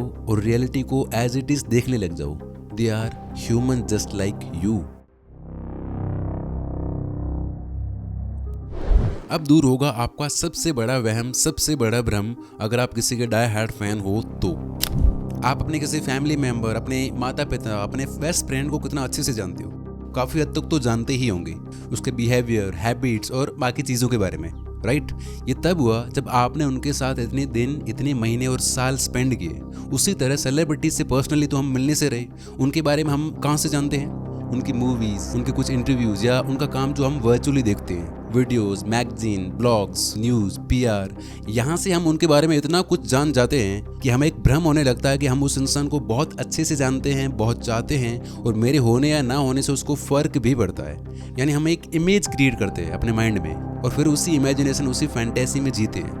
एक बार अगर हम बैठ के पूरे ध्यान से और ईमानदारी से खुद को पूछें तो हमें पता लगेगा कि हम एक्चुअल में उनको जानते ही नहीं है, पर हमें ये भ्रम रहता है कि हम उनको जानते हैं, पहचानते हैं, उनके क्लोज है, उनको हमारी पड़ी है। एक रियलिटी चेक देता हूँ। मान लो आप किसी के अंधे फैन हो, उससे प्यार करते हो, तो क्या वो आपको जॉब दे देगा कि यार चलो ये डाई हार्ड फैन है तो चलो उसको काम दे देते हैं। उसके लिए भी वो किसी स्किल, किसी क्वालिटी की मांग करेगा कि नहीं करेगा, या बिठा देगा घर पे फ्री में। एक और रियलिटी चेक, क्या विराट कोहली अगर एक फ्लॉप क्रिकेटर होता तो आपको उससे फ़र्क पड़ता? MS धोनी एक टिकट कलेक्टर होते तो आपको क्या उनसे ढेले भर का भी फ़र्क पड़ता? अक्षय कुमार एक वेटर होते, शाहरुख खान की आपने एक भी मूवी नहीं देखी होती तो क्या आप उन्हें जानते, उनसे प्यार करते? यानी आप उनकी एक्टिंग, उनके काम, उनकी सर्विस के फ़ैन हो, उनके टैलेंट के फ़ैन हो, ना कि उनके। बिना उनके अचीवमेंट्स के, उनके टैलेंट के आपको उनका नाम भी पता नहीं होता। प्रॉब्लम ये है कि लोग उनके पर्सोना से खुद को इतना अटैच कर लेते हैं कि रील और रियल में डिफरेंस ही नहीं कर पाते। जैसे आपको अंदर से पता होता है कि यार ये चीज़ गलत है, इस स्टार को ये एडवर्टाइजमेंट नहीं करनी चाहिए, तब भी आप उसको डिफेंड करोगे कि यार वो गुटखे का प्रमोशन नहीं कर रहा है, वो तो इलायची है यार। इससे कहते हैं सेंसुअल फिडेलिटी, यानी अपने आइडल या किसी पब्लिक फिगर या सेलिब्रिटी से इमोशनली इतना अटैच हो जाना कि आप मानना ही नहीं चाहते कि उन्होंने कोई गलत काम किया होगा। अगर आप ध्यान से देखोगे तो वो एक इमेज है, एक छवि है जो आपने अपने माइंड में क्रिएट कर रखी है। जैसा आपने उन्हें देखा है ऑन स्क्रीन, वो ऑफ द कैमरा क्या करते हैं, कैसे रहते हैं, कैसे दिखते हैं, बिहेव करते हैं, क्या उनकी आदतें हैं, किसी को भी नहीं पता सिवाय उनके जो उनके साथ रहते हैं। इसका मैं आपको एक और रियलिटी चेक देता हूँ। ये देखो, वाओ क्या दिखता है, नहीं? लेकिन जैसे ही हमें ये दिखता है जो कि रियल है, हमें थोड़ा सा धक्का लगता है। इसी तरह ये तो हमें चोट लगती है थोड़ी सी कि ऐसा कैसे हो सकता है, क्या मैं झूठ में जी रहा था? इंडिया में लोग सबसे ज़्यादा ऑब्सेस्ड होते हैं सेलिब्रिटी के लुक को लेकर। हम ये चीज़ें नहीं समझ पाते कि ये कैरेक्टर सोच समझ कर लिखे गए हैं। वो जवान नहीं है, ही इज़ ऑलमोस्ट 60। इन सब के पीछे बहुत से मेकअप आर्टिस्ट और मेडिकल प्रोफेशनल्स होते हैं। हाँ, वो फिट हो सकते हैं हमसे ज़्यादा बिकॉज जिम जाते हैं, डाइट होती है और इसके अलावा उनके पास बहुत सारी चीज़ों का एक्सपोजर होता है। लेकिन दिखते एग्जैक्टली वैसे भी नहीं है जैसा हमें दिखाया जाता है। आप ये समझो कि ये उनका काम है, अपने आप को इस तरह से प्रेजेंट करना ताकि फिर वो लोगों के इमेजिनेशन में फिट बैठ सके। बिकॉज लोग बहुत सालों से उन्हें ऐसा ही देखते आ रहे हैं और आगे भी ऐसा देखना चाहते हैं, तो ये उनका काम है अपने आप को इस तरह से दिखाना ताकि फिर वो इससे मोनेटाइज कर सके। हेयर ट्रांसप्लांट, प्लास्टिक सर्जरी और आर्टिफिशियल ब्यूटी के इतने सारे एग्जाम्पल्स हैं कि मैं बताते बताते थक जाऊंगा और तुम सुनते सुनते परेशान हो जाओगे। लेकिन ये कितनी सरप्राइजिंग बात है कि फिर भी उस छवि के लिए जो उन्होंने अपने माइंड में क्रिएट कर रखी है, लोग पता नहीं क्या क्या कर रहे हैं। सोचो इस लेवल का पागलपन कि लोग फैंटेसी और रियलिटी में अंतर ही नहीं कर पाते। ऑब्सेसिव टॉक्सिक फैन वर्शिपिंग में बनी शाहरुख खान की फैन मूवी इसी वजह से फ्लॉप हुई। रीजन था फैंस की फैंटेसी में फिट नहीं बैठी, सच्चाई दिखा दी उसमें। उस इंसान ने खुद पूरी एक मूवी बना दी। शाहरुख खान कहते हैं कि इससे ज़्यादा एफर्ट मैंने किसी मूवी में नहीं लगे। 5-5 घंटे रोज मेकअप के लिए एक चेयर पे बैठना पड़ता था, लेकिन वही मूवी फ्लॉप करा दी लोगों ने। वही पठान जैसी मीडियोकर मूवी 500 करोड़ कर दी। यानी लोगों को खुद ही रियलिटी नहीं चाहिए, उन्हें तो इल्यूजन में, फैंटेसी में या कह लो झूठ में जीना है। ना आइडल कुछ होता है, आपके माइंड में होता है, रियल लाइफ में कहीं कुछ नहीं होता है। एक है उसका पर्सोना जो प्रोजेक्ट कर रहा है या कर रही है, एक है जो वो एक्चुअल में है। वो जो एक्चुअल में है वो किसी को नहीं चाहिए। सबका इंटरेस्ट किसमें? पर्सोना में। जिनको हम सेलिब्रिटी बोलते हैं, लोग उनके पास जाते हैं कैमरा लेकर के, माइक लेके, तो न्यूज़ आती है कि उन्होंने माइक फेंक दिया या फिर ग्राउंड में चाइल्डिश हरकतें करते हुए देखा होगा आपने। ये सब होता है ना, किसी स्किल में एक्सेल किया है नो डाउट, लेकिन ओवरऑल वो ग्रेटनेस की स्केल पर 100 पर शायद 20-30 होंगे बस, इससे ऊपर के नहीं है। शायद उससे भी बहुत नीचे के हो। फॉलोअर्स ज़्यादा है तो महान हो गया। अबे फॉलो करने वाले 99% लोग खुद कैसे हैं वो देखो। वो टॉप पे रह के ऐसी हरकतें कर रहा है तो उसे फॉलो करने वाले फिर कैसे होंगे? पर जिंदगी में वो सारे लोग, पहले तो उनकी तो ब्रेन सेल्स ही नहीं खोपड़ी में जो बैठ के अभी भी व्यूज को लेके समझते हैं मारकर, सक्सेस को समझते हैं मारकर, क्वांटिफाई कर रहे हैं। विराट कोहली के इतने ज्यादा फॉलोअर्स हैं तो विराट कोहली महान हो गया एज ए इंसान। उसको अगर कुछ बोल देंगे तो आग लगा देंगे आपके पूरे परिवार में। अब उसके लिए काट दो किसी को, अगर उसको कोई क्रिटिसाइज कर रहा है तो अरे वो स्मार्ट है लेकिन चार्मिंग है। वाह भाई वाह। कर्म देखो उसने कितने लोगों की जिंदगी में क्या इनसिक्योरिटी से क्या सेल्फ एस्टीम डिस्ट्रॉय कर दी। 100 की स्केल पर जो 90 वाले हैं, 95, 98 वाले हैं, वो हमको बहुत आसानी से उपलब्ध है, किताबों से, वीडियो से और बाकी सोर्सेज से। लेकिन हम कूल बनने के लिए उनके स्टेटस स्टोरी जरूर लगा लेंगे, लेकिन रियल लाइफ में 20-30 वालों के पीछे भाग रहे हैं। आपके लिए ये मियर बीइंग्स हैं, ये मियर पृथ्वी पे चलने वाले 2 टांगों से बाइपीडल मैमल्स हैं जैसे आप हो। 1940 में भी कुछ सेलिब्रिटीज थे जिनके नाम आपको नहीं पता, लेकिन लोग उस टाइम पे उनके लिए इतने पागल थे। आज वो पागलपना गायब हो चुका है, वो लोग भी खत्म हो चुके हैं, उस सेलिब्रिटीज का नाम भी नहीं जानते हो आप परिचित ही नहीं हुए हो कभी कि वो कौन थे। इसी वक्त अभी इंडोनेशिया में कुछ सेलिब्रिटीज हैं, फिलीपींस में कुछ सेलिब्रिटीज हैं, कोलंबिया में कुछ सेलिब्रिटीज हैं, अर्जेंटीना में कुछ सेलिब्रिटीज हैं जिनके लोग पागल हैं, लेकिन आपने उनका नाम भी नहीं सुना। जब इस लेयर्ड तरह की थिंकिंग से, पर्सपेक्टिव से आप जीवन जीते हो कि भाई जिस चीज को मैं इतना ज्यादा क्लोजली देख रहा हूं और अपना मान के बैठा हूं, वो कितने सारे पर्सपेक्टिव से कुछ भी नहीं है, यानी उस चीज का जो भार मैंने दिया वो मियर एट्रीब्यूशनल है, मैंने एट्रीब्यूट कर रखा है। ये भ्रम है ना कि ये कुछ है। अगर असली में कुछ है तो उसके शब्दों का भार जिसके कान में जाएगा उसकी आत्मा महसूस करेगी। भारत हमेशा से अवतारों का देश रहा है। हमें बोला गया है कि ये व्यक्ति कुछ खास है और वो खास थे भी। उन्होंने लोगों को जीवन जीना सिखाया। आज भी वो इंडियन फिलॉसफी का एक बहुत बड़ा हिस्सा है। लेकिन जिन लोगों को हम फॉलो करते हैं, पूछते हैं, हमने जिनको भगवान बना के रखा है, ये उनके आसपास तो छोड़ो, इनका अगर उनके साथ नाम भी लिया जाए ना तो भी उनका बहुत बड़ा अपमान होगा। जितना सम्मान हम इनका करते हैं, इनके बारे में जानना चाहते हैं, बात करते हैं, क्या उतना इंटरेस्ट हम freedom fighters, authors, scientist, inventors, philosophers and great historical figures और बाकी लोगों के लिए दिखाते हैं जिन्होंने इस पृथ्वी को रहने लायक से कहीं अधिक बनाया?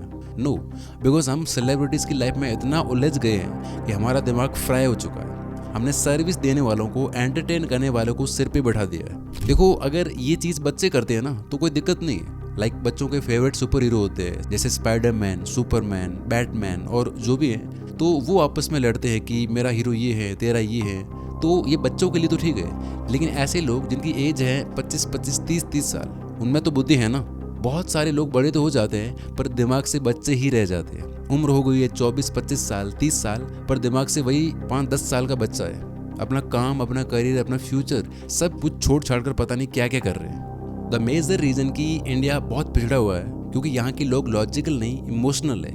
हर एक चीज़ में, चाहे वो शादी हो, एजुकेशन हो, करियर हो या 50 और चीज़ें हो, हर चीज़ में इमोशन और फीलिंग्स। जैसे आपने इस तरह के कमेंट्स देखे होंगे, he is not a cricketer, he is emotion, this is not a movie, this is emotion. यही तो रीज़न है कि सर हम पिछड़ गए। इमोशन, इमोशन और सिर्फ इमोशन। एक किताब को पढ़ने के बजाय हम पूछते हैं, किसी इंसान जैसी लाइफ जीने के बजाय हम उससे भी पूछते हैं, किसी टैलेंटेड इंसान को देख के उससे इंस्पायर होके खुद कुछ करने के बजाय हम उससे भी पूछते हैं। यही रीज़न है कि हम पीछे रह गए।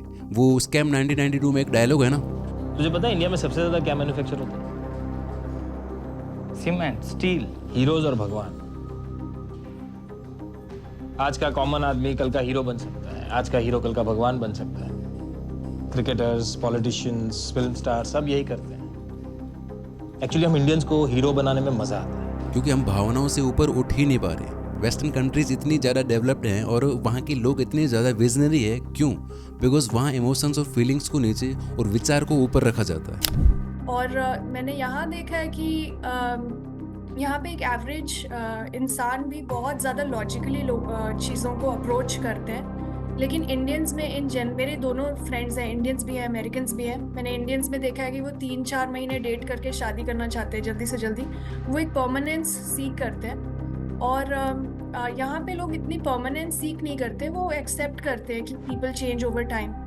वो सोचते हैं, हम बस फील करते हैं। अबे ना, ये जाने की जो फीलिंग है ये तो पशुवत है, ये तो जानवर वाली बात है। सब जानवरों में वो फीलिंग है जो तुम में है। मनुष्य और जानवर को अलग बनाता है विचार। जानवर सब कुछ फील कर सकता है, तुम करते हो, लेकिन जानवर बिल्कुल वो विचार नहीं कर सकता जो विचार तुम कर सकते हो। मनुष्य और जानवर में अंतर भावना का नहीं होता है, विचार का होता है। और विचार करना भारत ने न जाने कब छोड़ दिया। हम विचार नहीं करते। भारत में जिसका भी ब्रेकअप होता है वो तुरंत शायर बन जाता है। ये सब वहां कौन करेगा? ये अमेरिका में कोई नहीं इतना पागल हुआ जा रहा। जो जिल्टेड लवर है वो चीज सबसे खतरनाक भारत में है। भारत और जो भारत जैसे इमोशनल देश हैं, पाकिस्तान वगैरह, यहां अगर कोई जिल्टेड लवर माने ठुकराया हुआ प्रेमी अगर है तो वो एसिड भी डाल सकता है आपके मुंह पे। और खूब होता है भारत में ये, रिश्ता टूट गया तेरे मुंह पे एसिड डाल दूंगा, ये भावना है। अमेरिका में अगर रिश्ता टूटेगा तो वो कहेंगे ठीक है, राइट। जिसके लिए भाव बहुत बड़ी बात होंगे, वो अल्टीमेट ट्रुथ पर तो क्या पहुंचेगा? वो तो थॉट पर भी नहीं पहुंच पाएगा। जो अपनी फीलिंग्स से ही ऊपर नहीं उठ पा रहा, वो तो थॉट के लेवल पर भी नहीं आ पा रहा, वो ट्रुथ के लेवल पर कैसे आएगा? ये 3 तल होते हैं, वृत्ति और विचार और फिर सत्य। वृत्ति माने भाव, विचार माने थॉट, और फिर होता है अल्टीमेट लिबरेशन, द ट्रुथ। तो उसमें ऐसे यात्रा करनी पड़ती है कि भावों से उठ करके विचार पर आना है और फिर विचारों को भी साफ साफ देख लेना है कि यहाँ क्या चलता है। और फिर व्यक्ति कहता है कि अब मैं निर्विचार, निर्गुण, निराकार सत्य में प्रवेश कर रहा हूं। विचार से भी आगे चला गया, अब मैं निर्विचार, विचारों को भी बहुत महत्व नहीं देता। पश्चिम निर्विचार में भले ना पहुंच पाया हो, विचार में तो पहुंचा कम से कम, बहुत अच्छा विचार करते हैं वो। भारत तो विचार भी नहीं करता, हम सिर्फ फील करते हैं। परम सत्य तक वो भी नहीं पहुंचे हैं, पर कम से कम भावना से ऊपर वो विचार के तल पर बैठे हैं। हम तो जो सबसे नीचे का तल हो सकता है भावना का, हम वहीं पे अभी लोट-पोट रहे हैं। कोई ऊंचा लक्ष्य नहीं जीने के लिए, ना हमारा विज्ञान आगे बढ़ रहा, ना हमारी टेक्नोलॉजी आगे बढ़ रही, ना हमारी कलाएं आगे बढ़ रही, ना हमारा साहित्य आगे बढ़ रहा, ना हमारे खेल आगे बढ़ रहे, बस हमारी आबादी आगे बढ़ रही है। क्यों? क्योंकि हम इमोशनल लोग हैं ना। दुनिया एक्टर्स, सेलिब्रिटी कल्चर और इन सबसे हट रही है धीरे धीरे, बट अनफॉर्चुनेटली इंडिया में ये चीज़ बढ़ ही रही है। हिंदू मुस्लिम, BJP Congress, Messi Ronaldo, Shahrukh Salman, Virat Sachin, 20 तरह के ग्रुप से हम अपने आप को जोड़े होते हैं और हमेशा चाहते हैं कि हमारा ग्रुप सबसे ऊपर हो। तो जैसे ही हमने अपने आप को किसी आइडियोलॉजी, किसी ग्रुप से अटैच कर लिया, समझो हमने अपने आप को लिमिट कर दिया। फिर हमारा दिमाग ज़्यादा क्वेश्चन नहीं करेगा। हमने एक टीम ज्वाइन कर लिए और फिर बस हमारा एक ही काम होता है, अपने ग्रुप को, अपनी टीम को सबसे ऊपर दिखाना। इन सेलिब्रिटीज़ ने, किसी रिलीजन ने, किसी पॉलिटिकल पार्टी ने कभी भी आपको अपॉइंट नहीं किया कि आप उनके बिहाफ पे डिफेंड करो उनको। हम खुद ही ठेकेदार बन बैठे हैं, घंटों तक आर्गूमेंट्स करते हैं, लड़ते हैं फालतू चीज़ों के नाम पे। अब आपको क्या लगता है कि ये सब करने के बाद इंसान जाके कुछ प्रोडक्टिव करने बैठेगा तो उसका वहाँ मन लगेगा? नहीं, उनके मूड और एनर्जी की धज्जियाँ उड़ चुकी हैं। इन बेवकूफ़ों को इतनी सी बात समझ में नहीं आती कि 10-15 साल बाद जब तुम्हारे खुद के बच्चे होंगे, फैमिली होगी, बुढ़े माँ बाप होंगे और कंधे पे रिस्पॉन्सिबिलिटीज और खुद के कुछ सपने होंगे और ये सब जब तुमसे जवाब मांगेंगे तो क्या बोलोगे? अरे एल्विश भाई के आगे कोई बोल सकता है क्या? ये सब करने के बाद लाइफ के 10-15 साल बर्बाद कर दोगे तो चाहे कि किसी टपरी पे बैठ के देश और गवर्नमेंट को ब्लेम करोगे। यही होता है और हो रहा है। इतनी छोटी सी चीज़ समझ में नहीं आती देश के यूथ को कि ये सब कितने टाइम तक चलेगा। 5 साल, 8 साल, 10 साल। एक टाइम आएगा जब रियलिटी हिट करेगी, कॉलेज खत्म हो जाएगी, माँ बाप बुढ़े होने लगेंगे और हम एमलेस, क्लूलेस, क्या करना है लाइफ में, कहाँ जाना है, कुछ पता नहीं। इन चीज़ों का रियलाइजेशन आपको 10-15 साल बाद होने वाला है कि कितना टाइम वेस्ट कर दिया मैंने और उसका रिटर्न मुझे कुछ भी नहीं मिला। सोच के देखो एक बार लाइफ के ये सिर्फ कुछ साल जहाँ आप जो करना चाहते हो वो कर सकते हो। अब सोचो दोस्त, 1 साल इतना स्पीड में जा रहा है कि हवा ही नहीं लग रही, तो 40 की उम्र आने में क्या टाइम रह गया है? फिर क्या रहेगा? कोई अपॉर्चुनिटी नहीं, कोई स्कोप नहीं, कोई एनर्जी नहीं, जिम्मेदारियां बढ़ गई है, चीज़ें और ज़्यादा खराब हो गई है। तो भाई क्या करें? सब बंद कर दें, सबको बॉयकॉट करना शुरू कर दें। पहला, मैं नहीं कह रहा हूँ कि इनको दुश्मन मान लो, फॉलो करना बंद करो, थिएटर मत जाओ, मैच मत देखो, जो करना है करो, लेकिन डिटैच होकर कि ये लोग मेरे लिए एंटरटेनर हैं, बस इससे ज़्यादा कुछ नहीं। इंसान को अपनी लाइफ का मकसद मत बना दो। मैं लायनल मेसी के हर मैच के हाइलाइट्स देखता हूँ, रोहित शर्मा की बैटिंग मुझे पसंद है, जिस तरह से वो खेलता है देखता हूँ मैं, लेकिन ये चीज़ें सबसे लास्ट में आती है मेरे लिए कि सुबह से काम ही किए जा रहा हूँ, चलो थोड़ा देख लेते हैं हाईलाइट, कोई मूवी आई है, चलो सैटरडे संडे को देखेंगे, बकवास है, बेकार सी मीडियोकर मूवी है, बट आई डोंट केयर। मेरी ज़िंदगी में सब कुछ इतना सही चल रहा है कि क्या फ़र्क पड़ता है। मीन्स आपके पास दूसरी चीज़ें हैं जो आपको मीनिंग प्रोवाइड करती है। हो सकता है आपके पास बहुत बढ़िया हॉबीज़ हो, इंटरेस्ट हो, कि आपको नहीं फ़र्क पड़ता कि विराट कोहली ने कितने रन बनाए या सलमान खान की ये मूवी फ्लॉप चली गई। आपके पास अपना खुद का काम है, यानी ये चीज़ें सबसे लास्ट में होनी चाहिए आपकी लिस्ट में, फॉलोइंग और फैनशिप के बेसिस पे नहीं कि आप पूरा दिन इसमें खोटी हो रहे हो। प्रॉब्लम तब होती है जब ये चीज़ एडमिरेशन या इंस्पिरेशन के बजाय ऑब्सेशन में बदल जाती है। वो सेलिब्रिटी, वो इंसान, उस ग्रुप की ठेकेदारी आपकी ज़िंदगी का मकसद बन जाता है। इसमें इतना खो जाना कि अपने आप को, अपनी खुद की आइडेंटिटी, अपने टैलेंट को भूल जाना, ये प्रॉब्लम है। तो ये थी पहली बात। हलवाई के पास मिठाई खाने जाते हो, मिठाई खाओ, निकल जाओ, उसको दिल देने की ज़रूरत नहीं है। दूसरी बात, अगर आपको ग्रेटनेस अचीव करनी है, महानता हासिल करनी है अपने आइडल की तरह, तो ये रही भारी बातें, यहाँ से एक भी बात मिस मत करना। अंधभक्तों या डाई हार्ड फैंस को लगता है कि हम दोनों एक ही तो हैं, मैं और मेरा आइडल। मैं उसे अच्छे से समझता हूँ, उसके काम को सपोर्ट करता हूँ, उसकी सक्सेस मेरी सक्सेस, उससे भी अच्छा लग रहा है और मुझे भी, तो हम दोनों सेम ही तो है ना। नो, ये आपका भ्रम है। आप दोनों बिल्कुल अपोजिट हो सर। वो उस छोर पे है और आप इस छोर पे, टोटली अपोजिट। उसने अपने आप को जाना, अपने आप को तरासा, अपनी आइडेंटिटी को यूनिक बनाया, लेकिन आपने अपनी इंडिविजुअलिटी का, अपनी पहचान का ही मर्डर कर दिया। उसने सबसे हार्ड पाथ को चुना, खुद कुछ बनना। तुमने सबसे आसान पाथ, खुद कुछ बनने के बजाय किसी और को फॉलो करना, उसकी चाटना। वो आपके बारे में बिल्कुल नहीं जानता, उसे आपके होने या ना होने से फ़र्क भी नहीं पड़ता। आपको उसके बारे में सब पता है और उसके होने या ना होने से बहुत ज़्यादा फ़र्क भी पड़ता है। आप उसको दुनिया भर का टाइम देने को तैयार हो, अपना जीवन और जान देने को तैयार हो, और वो आपको 1 सेकंड भी नहीं। उसने भीड़ जिस वजह से खड़ी है उसका रीज़न बनना चुना, लीडर, और तुमने भीड़ का हिस्सा होना, फॉलोअर, एक भीड़। अब कंप्लीटली अपोजिट हो सर, राजा भोज और गंगू तेली। धक्का लगा ना? सच ऐसा ही होता है। Even I like Shahrukh Khan so much, but I am 100% sure वो इतना अचीव इसलिए कर पाया है क्योंकि वो लोगों के पीछे नहीं भागता था। वो किसी को भगवान का दर्जा देके बैंड बाजा लेके नाचने नहीं जाता था। वो किसी और की सक्सेस के स्टेटस स्टोरीज लगा के अपने आप को झूठी तसल्ली नहीं देता था। वो सिर्फ अपने बारे में ही सोचता था कि कैसे उसका काम इम्प्रूव हो सकता है, कैसे वो उतना बड़ा बन सकता है। अर्ली 90s में जब अमिताभ बच्चन और बाकी टॉप एक्टर्स की फिल्में चला करती थी और शाहरुख खान जब नए नए आए थे, तब ये देखो एक आउटसाइडर होने के बावजूद इनका एटीट्यूड। क्या 22 साल पहले जब आपकी अदालत में आए थे तो मुझे ध्यान है उस समय ऑडियंस में किसी ने कहा था कि अमिताभ बच्चन नंबर 1 है, तो आपने कहा था कि वो ग्रेटेस्ट हो सकते हैं लेकिन मैं ग्रेटेस्ट से थोड़ा बेहतर हूँ। Say what is better is to say that you are the best, not bother about others. कि आप कितने घटिया हैं, आप कितने बढ़िया हैं, आप कितने अच्छे हैं, मैं कभी कंपैरिजन नहीं करता। आप जैसे हैं वैसे हैं, आप बहुत ही बढ़िया, आप ग्रेटेस्ट हैं, लेकिन मैं उससे थोड़ा सा बेटर हूँ। अब ये एरोगेंस नहीं है, ये एक बिलीफ है। उन्होंने अमित जी को पूजा नहीं, एडमायर करा, इंस्पिरेशन ली। उन्होंने बोला मुझे इनसे भी बड़ा बनना है, और बने भी। अक्षय कुमार की कॉमेडी, इनके पोज को दुनिया कॉपी करती है, लेकिन उनकी फिटनेस को कोई नहीं करता। शाहरुख खान हर कोई बनता फिरता है, लेकिन उनके संघर्ष से सीख लेना, उनके जैसा पैशन, उनके जैसी कंसिस्टेंसी के साथ मेहनत कोई नहीं करना चाहता।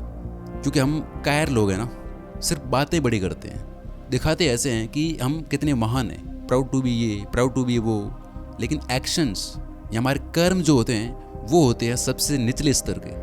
असल में हम दूसरों के अचीवमेंट्स की आड़ में अपनी कायरता छुपाते हैं। हम ये चीज़ क्यों नहीं समझ पाते कि जो भी हमारे ये सेलिब्रिटीज़ है, ये जो भी हमारे सो कॉल्ड आइडल है, हम इनसे अलग नहीं है। फ़र्क सिर्फ इतना है कि उसने कई सारी सिचुएशन से, लोगों से, चीज़ों से सीख के अपने आप को अच्छा बना लिया, बस, और कोई फ़र्क नहीं है। अभी मैं एक बुक पढ़ रहा था, सीक्रेट्स ऑफ मिलियनेयर माइंड करके।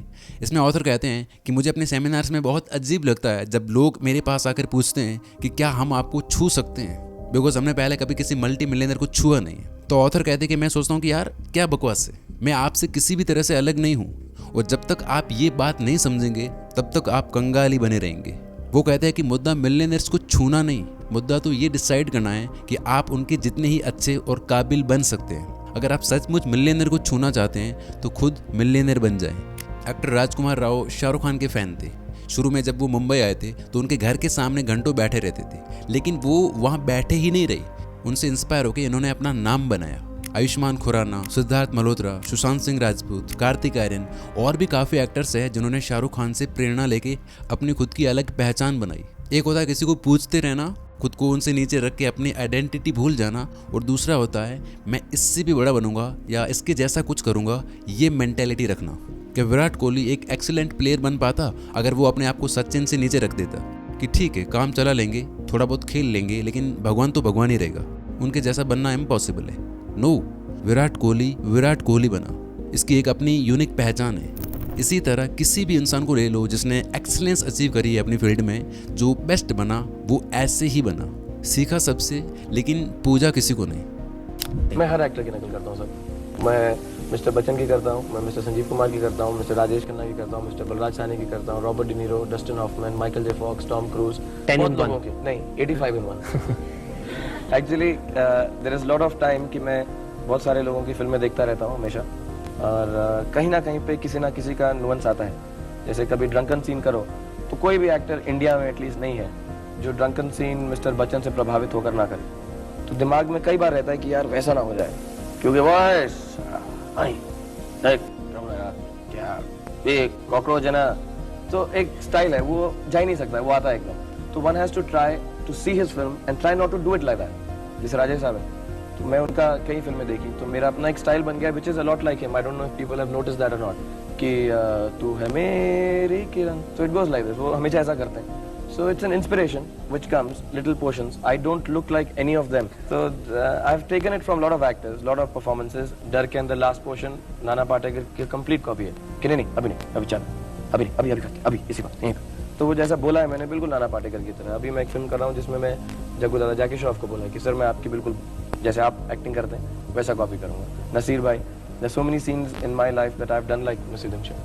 So I take inspiration from every actor. और आपको भी यही करने की ज़रूरत है, क्योंकि दो फैक्ट है, ध्यान से देखना। कोई भी ऐसा इंसान नहीं है इस पृथ्वी पर जिसके साथ आप 100% एग्री करो, जो पूरी तरह से परफेक्ट हो, और ना ही कोई भी ऐसा इंसान है जिसके साथ आप हर चीज़ पर डिसएग्री करो, जिससे आप कुछ भी नहीं सीख सकते। यानी हर किसी से सीखो, उस लर्निंग को सीढ़ी बनाओ और आगे बढ़ते चलो, रुको मत। अब आप किसी के फैन है, किसी भी कोई भी आर्टिस्ट हो, प्लेयर हो, स्पोर्ट्स, किसकी फैन है? नहीं प्लेयर्स मतलब मेरे को सचिन बहुत अच्छे लगते हैं, अमित जी बहुत अच्छे लगते हैं, ऋषि कपूर साहब बहुत अच्छे लगते हैं, रोनाल्डो बहुत अच्छे लगते हैं, मेसी बहुत अच्छे लगते हैं, बहुत सारे लोग हैं, Tom Cruise, Michael J Fox, Peter Seller, मैं बहुत सारे नाम ले सकता हूँ, मेरिल स्ट्रीप। अपने प्रोफेशन में जो हैं तो मुझको ऑब्वियसली उनके साथ ज़्यादा वो है, बट मदर टेरेसा। सो ऐसे लोग हैं, मोहम्मद अली, कैशियस क्ले, मिल्खा सिंह जी। सो बहुत सारे ऐसे लोग हैं कि जिनको देख के एक तो बहुत सारा इंस्पिरेशन मिलता है, खुशी होती है, सो यू एडमायर इट। और मैं हमेशा ये बोलता हूँ कि फ़ैन बनना या किसी को इतना प्यार करना दो वजह से होता है। एक ऐसा लगता है यार ये मेरे जैसा है, दूसरा कि मैं ऐसा बनना चाहता हूँ। So these people are very inspiring and I have lots of people that I can inspire from. अपना हीरो खुद को मानो, आपको किसी के जैसा बनने की जरूरत नहीं है, क्योंकि आपके पास ऑलरेडी अपना एक सेल्फ है। उस सेल्फ को बड़ा बनाओ जिस पे तुम्हें प्राउड फील हो सके, और ये करने के लिए तुम्हें हर एक से सीखना पड़ेगा, ना कि किसी एक को पूजना पड़ेगा। अगर वर्शिप करनी ही है तो उस इंसान के अंदर कुछ ऐसा है जो आपके काम का है, उसके पास नॉलेज है, उसकी स्टोरी है, उसका पैशन, उसका संघर्ष है, उसको उतारो ना जिंदगी में। इसलिए यूरोप, अमेरिका और चाइना का समाज हमसे कहीं ज़्यादा आगे है। वहाँ किसी को पूजा नहीं बल्कि उसके जैसा बनने की कोशिश की जाती है। वहाँ इंसान को नहीं, ज्ञान को इज्जत दी जाती है। हमारे यहाँ क्या होता है, इशारा समझने के बजाय इशारा करने वाले को भी पकड़ लिया जाता है। सोचो, भगवान ने अगर सबको बनाया है तो अलग अलग क्यों बनाया है? सारे लोग एक दूसरे से डिफरेंट है पृथ्वी पे, जिसका मतलब है हमारा होना मात्र ही एक यूनिकनेस है। लेकिन इंसान ने क्या कर दिया है कि मैं दूसरे इंसान का फैन हूँ, मेरी पहचान उसके नाम से, मेरा खुद का कोई वजूद नहीं है। मेरी आइडेंटिटी ये है कि मैं भीड़ हूँ। 100 लोग आए हैं और 100 में से मेरी पहचान ये है कि मैं इनमें से एक हूँ। खत्म। ये एक साधारण तो छोड़ो, साधारण से भी नीचे की लाइफ है। अपनी बीइंग को मिट्टी में मिला दिया, खुद को भूल गए हम।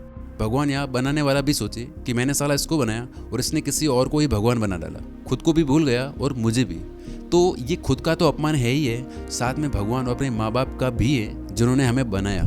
श्री कृष्ण भगवत गीता में कहते हैं कि जैसे धुआं आग को ढक लेता है, वैसे ही सच्चाई जो है वो मद, मोह, काम, क्रोध के नीचे ढक के रह जाती है। तुम्हें जो जो अनुभव हो रहे हैं तुम उन्हें ही सच मान लेते हो। तुम्हें किसी की ओर आकर्षण हो गया तो तुम्हें लगता है कि बस यही असली चीज़ है, मैं इस पर जान दे दूं, लेकिन वो सच्चाई नहीं है। वो चीज़ है जिसने सच्चाई को ढक रखा है। जिस शक्ति की तुम बात कर रहे हो, जो तुम फील कर रहे हो, इमेजिन कर रहे हो कि ये मेरे पास है, मेरे अंदर है, वो उस ग्रुप का हिस्सा होने में, किसी का फैन होने में, किसी को पूजने में नहीं है। जिस चीज़ को लेकर तुम पावरफुल फील करना चाहते हो, जो रॉब तुम जमाना चाहते हो, दिखाना चाहते हो, वो कहीं बाहर नहीं है, वो तुम्हारे ही अंदर है। वो है तुम्हारे तुम बनने में। वो तुम फील करोगे जब तुम बनोगे। एक और बुक जो मैंने पढ़ी, the science of getting rich and being great करके, इसमें एक बड़ी खूबसूरत लाइन है कि you are a god in the company of gods and must conduct yourself accordingly. यानी स्वयं के प्रति सच्चा रहना सबसे ज़रूरी है। हमारे अंदर एक हिडन क्यूरियस फिलोसोफर है, एक साइंटिस्ट है, एक क्रिएटिव इंसान है, एक आर्टिस्ट है। हमें उसे जगाना चाहिए, वो जो दबा पड़ा है इन चीज़ों के नीचे। जब तक हम अपनी लाइफ की फिलॉसफी ठीक नहीं करेंगे तब तक यही चलता रहेगा। हम एक भेड़ बकरियों वाली लाइफ जीकर मर जाएंगे। जितना ज़्यादा आप इस कचरे से अपने आप को मुक्त करते हो, उतना आपका टाइम और एनर्जी बचती है, जिससे आप अपने अंदर की आत्मा को संतुष्टि दे सकते हो। हर कोई सोचता है कि मेसी जैसा कोई नहीं बन सकता, शाहरुख खान जैसा कोई नहीं बन सकता, लेकिन कोई ये नहीं सोचता कि अगर वो ये कर सकता है तो मैं भी तो कुछ कर सकता हूँ। उस फील्ड में नहीं तो किसी और फील्ड में, किसी और फील्ड में जो मेसी की पोजीशन खाली है वो मैं फिल कर सकता हूँ क्या। Become very very precious. जिस तरह आपने किसी इंसान को सब कुछ मान लिया है, वही एनर्जी, दिमाग की वही शक्ति, वही डिवोशन आपको चाहिए किसी एक काम, किसी एक चीज़ में लगाने के लिए। बस ये करते ही आपको अपने अंदर एक शक्ति फील होगी, आपको एक एनर्जी, एक सेटिस्फैक्शन फील होगी जो आपने पहले कभी अनुभव नहीं किया होगा, क्योंकि आपके अंदर का इंसान जाग गया है। आप अपने काम के प्रति इतने ज़बरदस्त लेवल पे वाइब्रेंट बन जाओ कि जब आप बैठे हो कहीं पे तो तुम्हारे अचीवमेंट्स, तुम्हारी इंटेलिजेंस, तुम्हारे कैरेक्टर की वजह से लोग तुम्हें एक अलग ही नज़र से देखें। किसी भी कॉलोनी में हो, ऑफिस में हो, कॉलेज में हो, लोगों को फ़र्क पड़ना चाहिए। गर्व तुम हिंदू होने में, बीजेपी या कांग्रेस, शाहरुख, सलमान, विराट का फ़ैन होने में नहीं, खुद कुछ होने में फील करो, तब बात है सर। जो खुशी, जो मज़ा खुद की पहचान बनाने में है ना मेरे भाई, वो भीड़ होने में नहीं है। अगर करना ही है कुछ तो ये करने के बजाय खुद को ऐसा बनाओ कि वो इंसान खुद आपको पहचाने आपके काम से। सामने से आके आपके साथ बैठना चाहिए, 2 मिनट बात करना चाहिए। आपका बच्चा कल किसी सेलिब्रिटी को नहीं, प्राउडली आपको बोल सके कि ये है मेरा हीरो। जिस दिन तुमने अपनी फेवरेट टीम, फेवरेट स्टार के बजाय खुद को चीयर करना शुरू कर देना दोस्त, your life will change completely. अपनी पर्सनल थीम्स को एक्सप्लोर करो, अपना एक निश लेके उसमें कुछ करने की कोशिश करो ताकि लोग आपके पास आए, लाखों करोड़ों नहीं तो हजारों आए, आपको सुने, आपसे बात करना चाहे, आप भी उनकी लाइफ में कुछ पॉजिटिव चेंज ला पाओ। सो मेरा मकसद आपको सिर्फ फैक्चुअल इन्फॉर्मेशन देके और फैंसी एडिटिंग करके अच्छा फील कराना नहीं है। मेरी कोशिश सिर्फ यही रहेगी कि किसी भी तरह से मेरी बातें आपको डीप रियलाइजेशन कराएं, आपको अंदर तक हिट करें, आपकी सोच, आपके एक्शंस में फ़र्क लाएं। तो कमेंट्स में बता के जाना कैसा लगा ये वीडियो, कोई फीडबैक या कुछ भी आपको बताना है वीडियो के बारे में, कोई बात अच्छी लगी, बुरी लगी, कहाँ मैं सही हूँ, कहाँ मैं गलत हूँ, मुझे करेक्ट करिएगा। और शेयर करो इस वीडियो को अपने जानने वाले उन लोगों के साथ जिन्हें ये बातें जानने की ज़रूरत है। ये वीडियो शायद किसी की सोच, किसी की लाइफ बदल कर रख दे। और अगर आप नहीं करते ऐसा तो हो सकता है शायद उन्हें ज़िंदगी में कभी ये वीडियो ना मिले, ये बातें जानने को ना मिले और वो एक फ़ैन बनकर एक भेड़ बकरी वाली लाइफ जीकर मर जाए।